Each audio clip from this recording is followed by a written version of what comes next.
Assalamualaikum warahmatullahi wabarakatuh. Di sini saya membuat video pembelajaran tentang kolonialisme dan imperialisme. Video ini dibuat oleh Nurul Ilmi kelas 11 IPA 2. Pertama-tama, kita mengetahui apa itu kolonialisme dan imperialisme. Kolonialisme berasal dari kata koloni. Nah, koloni menurut bahasa Latin artinya pemukiman. Jadi, dapat disimpulkan bahwa kolonialisme merupakan upaya yang dilakukan negara-negara penguasa dalam rangka menguasai suatu daerah atau wilayah untuk mendapatkan sumber daya. Sedangkan imperialisme merupakan istilah yang berasal dari kata imperator, artinya memerintah. Sehingga dapat disimpulkan bahwa imperialisme itu adalah suatu sistem dalam dunia politik yang bertujuan untuk menguasai negara lain dalam memperoleh kekuasaan atau keuntungan dari negara yang dikuasainya. Lanjut. Nah, apa sih persamaan dan perbedaan kolonialisme dan imperialisme? Persamaannya adalah keduanya menguntungkan negara penguasa serta membuat negara penguasa makmur. Sedangkan di sisi lain, negara yang menjadi korban kolonialisme dan imperialisme menjadi sengsara. Sedangkan perbedaannya yaitu kolonialisme bertujuan untuk menguasai dan menguras habis semua sumber daya yang ada dan kemudian dibawa ke negaranya. Sedangkan imperialisme bertujuan untuk menanamkan pengaruh pada semua bidang kehidupan negara yang bersangkutan. Lanjut. Jenis-jenis imperialisme. Nah, di sini kita akan membahas jenis imperialisme berdasarkan waktunya. Berdasarkan waktunya, imperialisme dibagi menjadi dua, yaitu imperialisme kuno dan imperialisme modern. Imperialisme kuno muncul sebelum revolusi industri di Inggris yang terdorong oleh slogan 3G, yaitu Gold, Gospel, dan Glory, yang memiliki arti kekayaan, penyebaran agama, dan kejayaan. Sedangkan inti dari imperialisme modern ialah kemajuan ekonomi. Imperialisme modern timbul sesudah revolusi industri.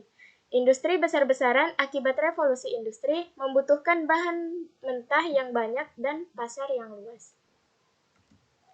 Lanjut, jenis-jenis imperialisme berdasarkan tujuan.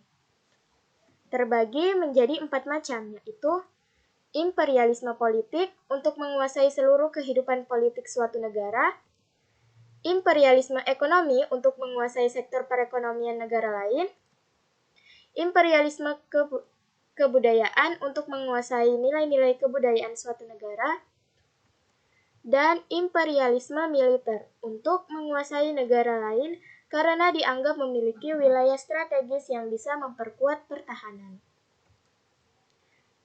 Nah,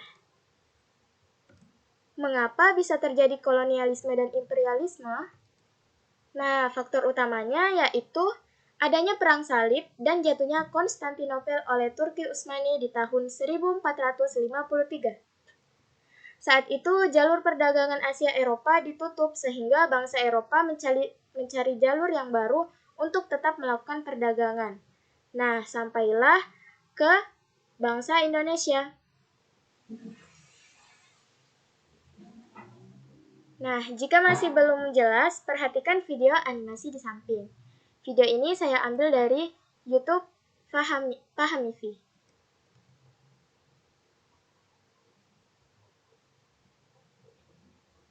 Zaman dahulu kala, sekitar abad ke-15 atau 16, ada beberapa negara di Eropa yang datang ke Nusantara. Mereka rela berlayar berbulan-bulan untuk mengarungi samudra. Tujuan awalnya bukan karena dilatar belakangi oleh ambisi untuk menguasai dan menjajah, namun tujuan utamanya itu sebenarnya adalah berdagang. Mereka ingin mencari barang-barang yang langka di pasar Eropa, seperti rempah-rempah. Nah, rempah-rempah itu banyak dijumpai di negara kita. Tapi, kenapa ya tiba-tiba datangnya ke Indonesia? Kok mereka bisa nemu? Padahal dunia itu luas banget loh. Di abad ke-15, ada satu kota yang punya peranan penting dalam perdagangan dunia. Namanya adalah Konstantinopel. Saat itu, Konstantinopel adalah ibu kota Bizantium salah satu bagian dari Kekaisaran Romawi. Dia juga jadi gerbang perdagangan Asia ke Eropa. Jadi, kalau kamu tinggal di Eropa dan pengen teh dari India, barangnya bakal lewat Konstantinopel. Tapi, pada suatu hari, Konstantinopel runtuh. Kota paling maju di benua biru itu runtuh setelah 8 pekan dikepung pasukan Turki Ottoman di bawah komando Muhammad Al-Fatih alias Mehmed II. Saat itu, Konstantinopel memang kota yang istimewa. Letaknya sangat strategis karena menghubungkan Eropa dan Asia lewat darat. Sejak jatuhnya Konstantinopel, distribusi perdagangan ke Eropa jadi tertutup. Jadi, orang-orang Eropa yang pengen rempah-rempah gak bisa tuh dapetin dengan harga yang murah. Hasilnya, harga rempah jadi melambung tinggi. Jatuhnya Konstantinopel ini ternyata jadi titik perubahan penting peradaban manusia karena dampaknya dirasakan di seluruh dunia. Bangsa-bangsa Eropa itu nggak tinggal diam ketika rempah mereka dirampas sama Turki Ottoman.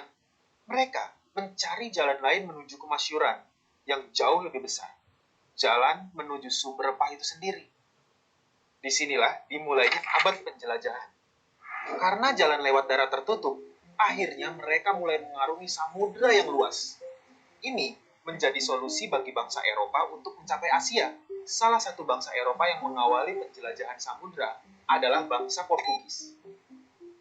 Perjalanan menuju Asia itu adalah perjalanan yang jauh. Karena hanya berbekal kapal layar saja, butuh berbulan-bulan lamanya buat tim ekspedisi untuk sampai di tanah rempah-rempah. Jadi, persiapannya nggak main-main. Sebelum berlayar, kapten akan mengumpulkan krunya. Kru yang siap mati karena perjalanan melewati samudera itu bahaya banget. Selain kru, mereka menyiapkan bahan makanan dan semua peralatan yang mereka butuhin untuk perjalanan panjangnya. Nah, salah satunya itu adalah kompas, salah satu penemuan teknologi yang penting saat itu. Karena kompas ini, mereka bisa sampai di tujuan yang tepat. Penjelajahan samudera dilakukan berkali-kali oleh bangsa Eropa. Dari hasil berlayarnya selama bertahun-tahun, mereka menemukan banyak tempat yang baru buat mereka. Ada yang ke Amerika, Australia, India. Akhirnya, ada juga yang nyangkut di tanah Nusantara. Bangsa yang pertama menemukan Nusantara itu adalah bangsa Portugis. Di awal Juli 1511, bangsa Portugis menemukan daratan India untuk pertama kalinya. Dan sebulan kemudian, mereka menepi dan menaklukkan masyarakat di Malaka. Nyebrang dikit tuh dari Pulau Sumatera. Dari saat itu, mereka menguasai rempah-rempah yang ada di Nusantara. Setelah rempah-rempah pertama dari Nusantara dibawa kembali ke Eropa, banyak banget yang terinspirasi untuk melakukan penjelajahan yang sama. Akhirnya, Nusantara menjadi rujukan orang-orang Eropa untuk membeli rempah-rempah dan memenuhi kebutuhan mereka. Nah, karena pada dasarnya manusia itu nggak pernah puas, rempah-rempah yang udah mereka kuasai di daratan Malaka itu belum cukup. Bangsa Eropa kemudian datang berbondong-bondong ke pulau-pulau lain di Nusantara. Dan mereka mulai menjajah tempat mereka menepi, satu persatu. Disinilah awal mula terjadinya kolonialisme. Nah, itu tadi adalah video animasi tentang bagaimana proses terjadinya kolonialisme dan imperialisme di Indonesia. Kita lanjut. Nah, faktor apa saja sih yang mendorong kolonialisme dan imperialisme? Yang pertama adalah politik. Adanya semangat glori dalam wujud menginginkan kekuasaan atas bangsa lain. Kedua, yaitu ekonomi. Bermula dari semangat gold, yaitu ingin memperoleh keuntungan dan sumber daya yang sebanyak-banyaknya. Ketiga, yaitu agama. Membawa semangat gospel, yakni menyiarkan agama yang dianut kepada masyarakat di wilayah koloni. Keempat adalah militer. Menginginkan wilayah tertentu sebagai daerah pertahanan atau menyaingi kekuatan bangsa lain. Nah, berikut ini adalah perkembangan kolonialisme dan imperialisme Eropa di Indonesia. Tahun 1511, Alfonso de Albuquerque, bangsa Portugal menguasai Malaka. Kemudian, pada tahun 1521, Sebastian del Cano, Spanyol, berhasil berlabuh di Tidore. Tahun 1590 sampai 1600, Jacob van Eyck berhasil mendarat di Maluku. Tahun 1604 sampai 1770, Henry Milton sampai di Sumatera dan Banten. Kemudian 1605 mendarat di Ambon. Dan tahun 1770, James Cook sampai di Batavia. Tahun 1808, Herman William Danvers diangkat menjadi gubernur jenderal. Kemudian tahun 1811, Perjanjian Tuntang ditandatangani, Nusantara berada di bawah kekuasaan Inggris. Nah, apa saja sih dampak kolonialisme dan imperialisme terhadap bangsa Indonesia? Nah, di sini kita akan membahas dampaknya di bidang ekonomi. Yang pertama, diterapkannya sistem tanam paksa oleh Belanda terhadap rakyat Indonesia. Kedua, diberlakukannya sistem sewa tanah yang menyebabkan terjadinya perubahan dari sistem ekonomi barang ke sistem ekonomi uang. Ketiga, Belanda membangun fasilitas umum dengan memperkerjakan masyarakat Indonesia dengan kerja rodi. Selanjutnya, dampak di bidang politik. Yang pertama, diterapkannya sistem indirect rule atau sistem pemerintahan tidak langsung dengan menjadikan para bupati sebagai penguasa VOC. Kedua, munculnya berbagai perlawanan rakyat Indonesia terhadap pemerintah Belanda. Contohnya perlawanan Kesultanan Aceh, perlawanan Kesultanan Mataram, Kesultanan Demak, dan lain-lain. Ketiga, yaitu kekuasaan dan kehidupan kerajaan di Indonesia bergantung pada kekuasaan atau kebijakan kolonial Belanda. Lanjut, dampaknya di bidang sosial budaya. Yang pertama, berpindahnya fokus masyarakat pada bidang sosial budaya akibat hilangnya peran politik dari para penguasa. Kedua, ikatan tradisi melemah akibat beberapa upacara adat yang disederhanakan. Ketiga, hilangnya kekuasaan tradisional akibat dihilangkannya status raja oleh Belanda dan digantikan sebagai pegawai pemerintahannya. Selanjutnya, dampak di bidang pendidikan.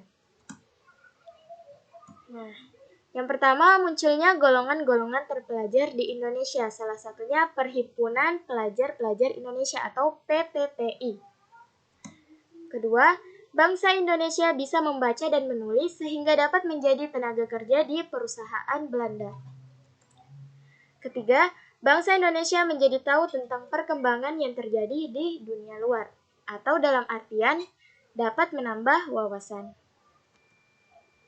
Lanjut, respon bangsa Indonesia terhadap kolonialisme dan imperialisme.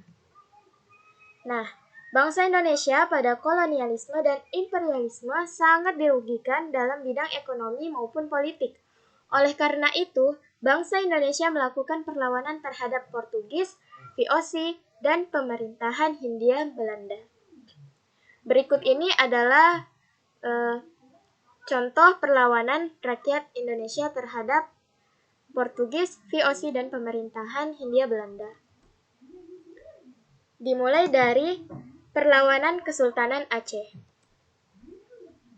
Terjadi pada tahun 1514 sampai 1540 di bawah kepemimpinan Sultan Ali Mughayat Shah. Pada masa itu, Kesultanan Aceh berhasil mengusir bangsa Portugis dari wilayah Aceh. Selanjutnya yaitu perlawanan Kesultanan Mataram.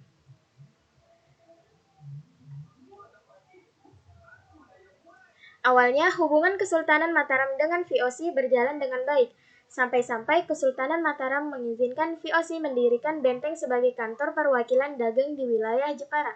Namun, lama-kelamaan Sultan Agung menyadari kalau keberadaan VOC membahayakan pemerintahannya. Sultan Agung pun mulai menyerang VOC pada tahun 1628. Tapi serangan pertama ini gagal dan mengakibatkan sekitar 1.000 prajurit Mataram gugur. Serangan kedua yang dilakukan pada bulan Agustus sampai Oktober 1629 pun mengalami kegagalan karena Kesultanan Mataram kalah persenjataan, kekurangan persediaan makanan karena lumbung-lumbung persediaan makanan yang ada di Tegal, Cirebon, dan Karawang dimusnahkan VOC, jarak yang terlalu jauh, dan wabah penyakit yang menyerang pasukan Mataram. Selanjutnya, perlawanan Kesultanan Demak.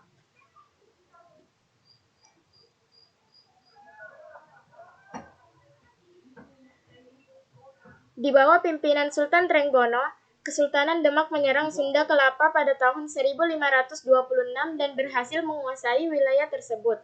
Setahun kemudian, pada tahun 1527, bangsa Portugis yang saat itu tidak menyadari kalau Sunda Kelapa sudah dikuasai oleh Kesultanan Demak, datang untuk membangun benteng di sana. Akibatnya, bangsa Portugis pun berhasil diusir oleh Kesultanan Demak di bawah kepemimpinan Fatahillah. Selanjutnya ada perlawanan Kesultanan Goa. Perlawanan Kesultanan Goa dimulai dengan pelucutan dan perampasan armada VOC di Maluku, di bawah kepemimpinan Sultan Hasanuddin. Perang Makassar pun pecah karena pelucutan dan perampasan armada tersebut. Perang Makassar berlangsung selama 3 tahun, dari tahun 1666 sampai 1669. Dalam Perang Makassar, VOC bersekutu dengan Arung Palaka, Raja Bone yang saat itu berseteru dengan Kerajaan Goa.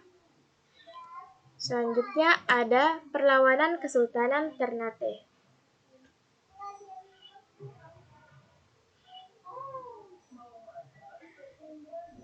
Di bawah kepemimpinan Sultan Baabullah, inilah Kesultanan Ternate berhasil mengusir bangsa Portugis dari Maluku pada tahun 1575.